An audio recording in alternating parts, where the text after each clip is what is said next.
أعوذ بالله من الشيطان الرجيم. تختي نمبر أول مفردات بسم الله الرحمن الرحيم.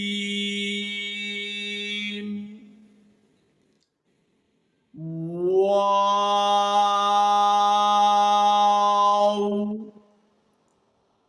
ها همزة یا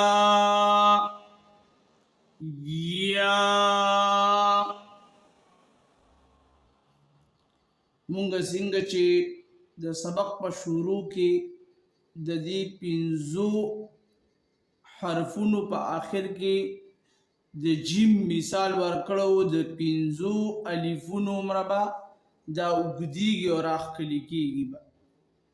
په دغه طریقه باندې چې کوم حروف باندې مدونه دي دغه راخکلو والدي، چې کوم حروف باندې مدونه نشته هغه د یو الف مقدار راخکلی کیږي، سیوا نه راخکلی کیږي.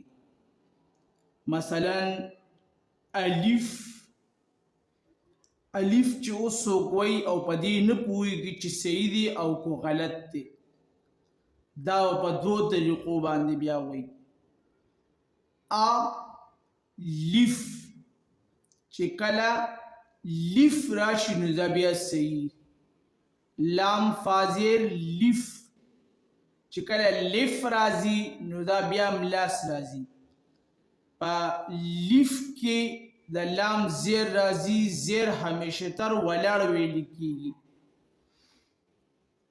په دغه مثال باندې دا ټکی چې کوم دی دا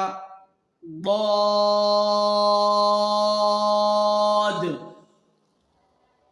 د خلی ګس جامه برا په هغې کې بعد د ژبې ګس سیډ ورکی او زور به ورکی چې د مخامخ غاښونو سره برا کته، د خی طرف غاښونو سره کته برا او د ګس جامې ښکته غاښونو سره نه جنګېدلې، صرف او صرف د ګس طرفو د ګس جامې بره چې کومه نالۍ ده هغې سره د ژبې سیډ وجنګېږي، د هغې نه ضاد ویل کېږي.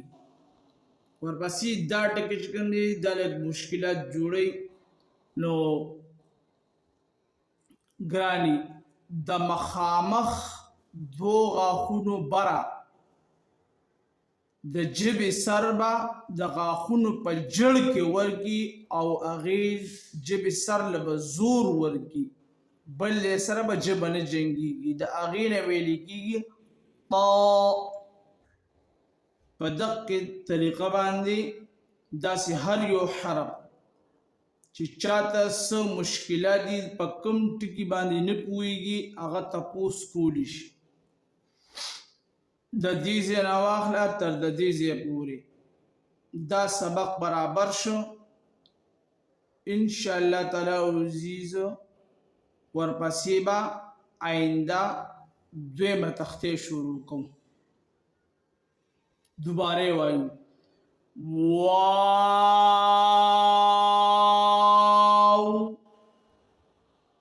ها همزة یا